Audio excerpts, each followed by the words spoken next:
Sevens golden ഡയമണ്ട്സിലേക്ക് സ്വാഗതം. പൊന്നു വാങ്ങാൻ പൊന്നുവേണം. ഇത്തവണ സെവൻസ് നിങ്ങൾക്കായിട്ട് എത്തിയിരിക്കുന്നത് ലക്ഷം ഓഫറുമായാണ്. നറുക്കെടുപ്പിലൂടെ തിരഞ്ഞെടുക്കപ്പെടുന്ന 10 പേർക്ക് 10,000 രൂപ വീതവും കൂടാതെ നിരവധി സമ്മാനങ്ങളും. അപ്പോൾ തീയതി മറക്കണ്ട, ഓഗസ്റ്റ് 20 മുതൽ സെപ്റ്റംബർ 15 വരെ. അപ്പോൾ ഏവർക്കും സെവൻസ് ഗോൾഡൻ ഡയമണ്ട്സിന്റെ ഹൃദയം നിറഞ്ഞ ഓണാശംസകൾ. KSTA ആഭിമുഖ്യത്തിൽ കേന്ദ്ര സർക്കാരിന്റെ നയങ്ങൾക്കെതിരെ മട്ടാഞ്ചേരി സബ് ജില്ലാ വിദ്യാഭ്യാസ ഓഫീസിന് മുന്നിൽ പ്രതിഷേധ ധർണ നടത്തി. KSTA ആഭിമുഖ്യത്തിൽ കേന്ദ്ര സർക്കാരിന്റെ വിവിധ നയങ്ങൾക്കെതിരെ മട്ടാഞ്ചേരി സബ് ജില്ലാ വിദ്യാഭ്യാസ ഓഫീസിന് മുന്നിൽ പ്രതിഷേധ ധർണ നടത്തി.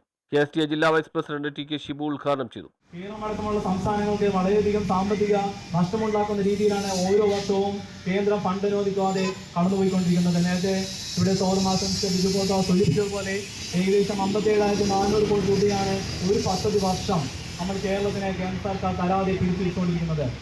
ഇത്തരത്തിലൊരു സംസ്ഥാനത്തിന് മുന്നോട്ട് പോകാൻ സാധിക്കുന്ന ഒരു സ്ഥിതിവിശേഷം നിലവിൽ എത്രത്തോളം ദയനീയമാണെന്ന് ഞാൻ പറയാതെ തന്നെ നിങ്ങൾക്ക് ഊഹിക്കാൻ സാധിക്കും. സബ് ജില്ലാ വൈസ് പ്രസിഡന്റ് MS ആന്റണി അധ്യക്ഷത വഹിച്ചു. നേട്ടങ്ങളെല്ലാം വിദ്യാഭ്യാസ മേഖലയുടെ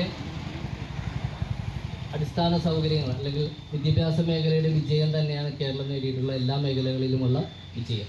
ഇതിനെല്ലാം തച്ചു തകർക്കുന്ന ഒരു നടപടിയാണ് കേന്ദ്ര ഗവൺമെൻറ്റും അതിനെ തുടർന്ന് അതിനോട് ചേർന്ന് പ്രവർത്തിക്കുന്ന സുപ്രീം കോടതിയും ചെയ്തുകൊണ്ടിരിക്കുന്നത്. ജില്ലാ എക്സിക്യൂട്ടീവ് അംഗം സിംല കാസിം ധർണയെ അഭിസംബോധന ചെയ്ത് സംസാരിച്ചു. ഷെയ്ൻ ടീച്ചറിനെതിരെയുള്ള സൈബർ ആക്രമണത്തിനെതിരെ ധർണയിൽ പ്രതിഷേധം ഉയർത്തിയും പ്രതിഷേധ ചങ്ങല രൂപീകരിക്കുകയും ചെയ്തു. സബ് ജില്ലാ പ്രസിഡന്റ് ബിജു പോൾ സ്വാഗതവും വൈസ് പ്രസിഡന്റ് പ്രിൻസ് CP നന്ദിയും പറഞ്ഞു. ആവോളം ആസ്വദിക്കുന്നവർ തന്നെയാണ് ഇന്നിവിടെ കൂടിയിരിക്കുന്ന എല്ലാ അധ്യാപകരും.